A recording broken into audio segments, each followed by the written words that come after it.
بسم الله الرحمن الرحيم. بسم الله الرحمن الرحیم، الحمد للہ والصلاة والسلام علی رسول اللہ وبعد۔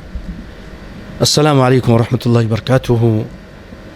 حضرات، پچھلی مرتبہ آپ کے سامنے ماں باپ کے حقوق سے متعلق اور ان کے ادب و احترام سے متعلق کچھ باتیں آپ کے سامنے رکھی تھیں، حدیثیں بیان کی تھیں، تو آج اسی سلسلے میں کچھ اور باتیں آپ کے سامنے رکھتا ہوں۔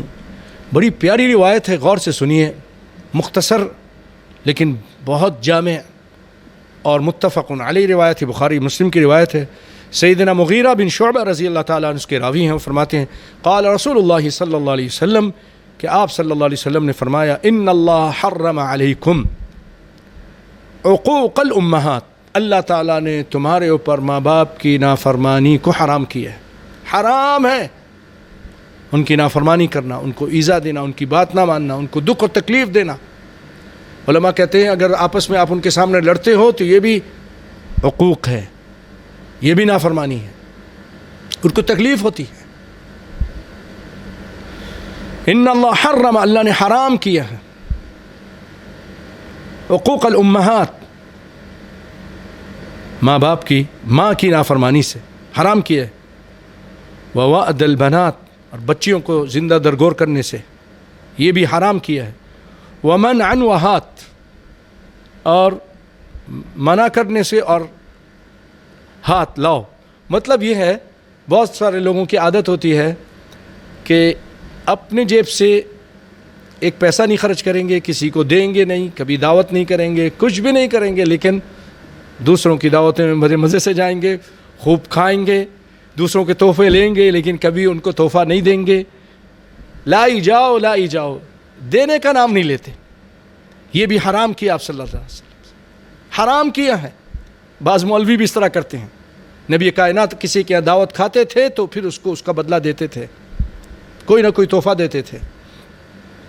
اللہ اکبر، ضرور، لیکن ہمارے یہاں معلوم ہے کس طرح یہ طبقہ بھی اور اس کے بعد ان کے ماننے والوں کا طبقہ بھی، وہ بھی اپنے بڑوں کو دیکھ کر یہی کر رہا ہے، لیے جا رہا ہے، دینے کا نام نہیں لیتے، الا من رحم ربی۔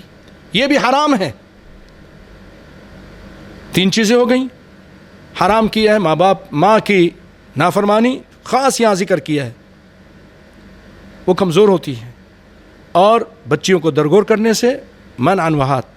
وَكَرِهَ لَكُمْ، اور برا جانا ہے تمہارے لیے، قیل وقال، اس نے ایسا کہا، اس نے ایسا کہا، اس نے یہ کہا، ادھر ادھر کی باتیں کرنا۔ وَكَثْرَةَ السُّؤَال، اور بیکار سوال، بہت زیادہ سوال جس کا کوئی فائدہ نہیں، جس کی ضرورت نہیں، کوریت میں لگے رہنا، اس سے بھی منع کیا۔ وَإِضَاعَةَ الْمَال، مال کو ضائع کرنے سے بھی منع کیا ہے۔ تو یہاں سب سے پہلی چیز جو ہے وہ ماں کی نافرمانی کو اللہ تعالیٰ نے حرام قرار دیا ہے، یہ نبی صلی اللہ علیہ وسلم فرما رہے ہیں۔ اچھا، یہ ایک بات اور بتا دوں، منعن بھی ہے، اور بعض روایتوں میں منع وہات، منع کرتا ہے فعل کے ساتھ، اور منعن بھی ہے، منعن وہات ومنع وہات۔ تو بھائیو آپ یہاں پر غور کیجئے، ماں، اس کی نافرمانی کو اللہ تعالیٰ نے حرام کیا ہے، اور جیسے کہ پچھلی مرتبہ آپ نے یہ سنا تھا کہ جب ایک آدمی نے پوچھا کہ کون میری اچھی صحبت کا مستحق ہے، آپ نے فرمایا تیری ماں، پھر کہا پھر کون؟ قال ثم من؟ قال امک، ثم من؟ قال امک، تین مرتبہ کہا تیری ماں تیری ماں تیری ماں، اس کے بعد کہا تیرا باپ۔ یہ بخاری کی روایت۔ اور بھائیو یہاں ایک بات اور بتاؤں گا، دیکھیے، اپنے ماں باپ کی اطاعت کیجیے، ان کے ساتھ نرمی سے گفتگو کیجیے، ان کو اف بھی مت کہیے، ولا تقل لهما اف، ان کے لیے دعائیں کیجیے، رب ارحمہما کما ربیانی صغیرا، زندہ ہوں یا فوت ہو چکے ہوں، اے اللہ تو ان پہ رحم فرما. رب ارحمہما کما ربیانی صغیرا, جس طرح انہوں نے ہماری پرورش کی جب ہم چھوٹے تھے, کس طرح پیار و محبت سے, کس طرح خود نہ سو کر سلاتے, خود نہ کھا کر کھلاتے تھے. اللہ آپ اسی طرح ان پر بھی رحم فرما. رب ارحمہما, یہ دعائیں کرنی ہیں, چجائے کہ ان کو گالی دینا. کچھ ایسے بھی ہیں کہ گالی دیتے ہیں, کچھ ایسے بدبخت ہیں ہاتھ اٹھاتے ہیں, دھکا دیتے ہیں, مارتے ہیں. یاد رکھیں ایسے لوگ جو ایسا کرتے ہیں آج تم کر رہے ہو, کما تدین تدان, جیسے کرو گے ویسے ہی بڑھو گے. آج تم ایسا کر رہے ہو, کل تمہاری اولاد بھی ایسا ہی کرے گی, تمہیں بھی دھکا دے گی, تمہیں بھی مارے گی, تمہیں بھی گالیاں دے گی, اور تم اس وقت پچھتاؤ گے. لیکن تمہارے ماں باپ اس وقت تم سے بہت دور جا چکے ہوں گے. اس لیے کوئی بھی ایسا نہ کرے, ڈرے اللہ سے. اللہ کے یہاں مکافات عمل ہوتا رہتا ہے, اس لیے ڈرتے رہیے. اللہ کے یہاں جو عذاب ہے وہ الگ ہے. اور یاد رکھیے نیک اولاد بنیے. یہ آپ صدقہ جاریہ ہیں. اگر ماں باپ فوت ہو گئے, آپ کے باپ فوت ہو گئے, آپ کی ماں فوت ہو گئی ہیں, تو آپ ان کے لیے دعا کرتے ہیں, تو آپ کو رسول اللہ صلی اللہ علیہ وسلم کی طرف سے ایک سرٹیفکیٹ مل رہا ہے کہ آپ نیک ہیں. کیسے؟ فرمایا اذا مات ابن آدم انقطع عمله الا من ثلاث. جب آدم کی اولاد, یہ اذا مات ابن آدم, آدم علیہ السلام کے بیٹا, ان کی اولاد, وہ مر جاتا ہے, اس کا بیٹا مر جاتا ہے, تو اس کے عمل سارے کے سارے رک جاتے ہیں. سارے عمل اب رک گئے, مگر 3 عمل اس کے جاری رہتے ہیں. صدقۃ جاریہ, صدقہ جاریہ جو اس نے کیا, مسجد بنا دی, پنکھا لگا دیا, پانی کے لیے کوئی اس نے کولر لگا دیا, کنواں کھدوا دیا, کوئی بھی ایسے کام کر کے چلا گیا, درخت لگا دیا, تو اس کو اجر ملتا رہے گا. اور وہ علم ينتفع به, اور یا کوئی علم چھوڑ کے گیا, کتاب لکھ کے گیا, تقریر کر کے گیا, لوگوں کو دعوت و تبلیغ کا بات بتاتا, نیکی کی بات بتا کے گیا, اس میں جو لوگ تعاون کرتے تھے وہ بھی رہے, تو یہ صدقہ جاریہ ان سب کے لیے ہوگا. اولد صالح, صالح بیٹا, اللہ کے رسول اس کو صالح کہہ رہے ہیں, جو دعا کرتا ہے. یدعو لہا, جو اس کے یدعو لہ, اس کے لیے دعا کرتا ہے. رواہ مسلم, مسلم کی روایت.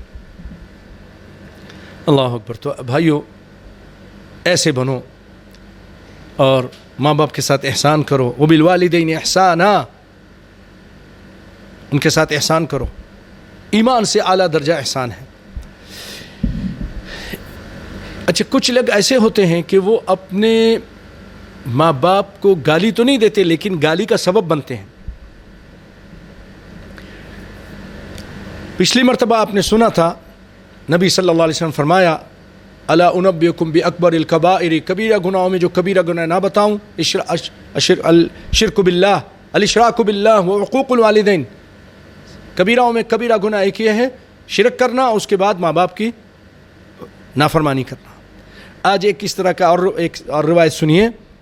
آپ صلی اللہ علیہ وسلم فرماتے ہیں, ان من اکبر الکبائر, کبیرہ گناہوں میں سے یہ بھی ہے, ایک کبیرہ گناہ یہ بھی ہے, ان یلعن الرجل والدیہ, کہ آدمی اپنے ماں باپ کو گالی دے. قیل یا رسول اللہ وکیف یلعن الرجل والدیہ, اللہ کے رسول کون ہے جو اپنے ماں باپ کو گالی دے؟ کون دیتا ہے؟ یہ ایک عجیب بات تھی ان کے معاشرے میں, کوئی ایسا نہیں تھا, نعوذ باللہ. لیکن آج اس دور میں ایسے لوگ ملتے ہیں, گالی بھی دیتے ہیں, برا بھلا بھی کہتے ہیں, مارتے بھی ہیں, گھر سے دھکے دے کے نکال دیتے ہیں, دین کی, ایمان کی کمی کی وجہ سے, اللہ کا ڈر اور خوف نہ ہونے کی وجہ سے. تو آپ صلی اللہ علیہ وسلم نے فرمایا, جب اس نے سوال کیا اللہ کے رسول کون ہے گالی دے گا, آپ نے فرمایا یسب ابا الرجل فیسب اباہ. وہ اس طرح کہ کوئی شخص کسی کے والد کو گالی دے, برا بھلا کہے, تو مقابلے میں کیا ہوگا, وہ اس گالی دینے والے کے والد کو کہ تیرا باپ ایسا, وہ کہے گا تیرا باپ ایسا. تو یہ اپنے باپ کو گالی لگوانے کا سبب بنا. وَيَسُبُّ أُمَّهُ فَيَسُبُّ أُمَّهُ، اور آدمی کسی کی ماں کو گالی دے تو وہ اس کی ماں کو گالی دے گا. تو یہ بھی کبیرہ گناہوں میں سے ہے کہ ایسے حرکت مت کیجئے، کسی کے ماں باپ کو گالی نہ دیجئے کہ پھر وہ آپ کے ماں باپ کو گالی دے اور کبیرہ گناہوں میں سے ہو جائے. ان من اکبر الکبائر، یہ کام کبیرہ گناہوں میں سے ہے. یہ نہیں کہ صرف شراب پینا، قتل کرنا، زنا کرنا یہ کبیرہ گناہ، یہ بھی کبیرہ گناہوں میں سے ہے. بظاہر آپ اس کو چھوٹا سمجھ رہے ہیں کہ میں نے کسی کے باپ کو گالی دی، ماں کو گالی دی، یہ فیشن بنا ہوا ہمارے یہاں، تیری ماں، تیرے باپ، تیرے، وہ بھی پھر بولے گا، جب اس طرح بولے گا تیری ماں تیرے باپ کو، تو آپ کبیرہ اکبر الکبائر میں جو کبیرہ گناہ ہے ان میں سے ایک کہ آپ مرتکب ہو جائیں گے. اللہ ہم سب کو بچا کے رکھے.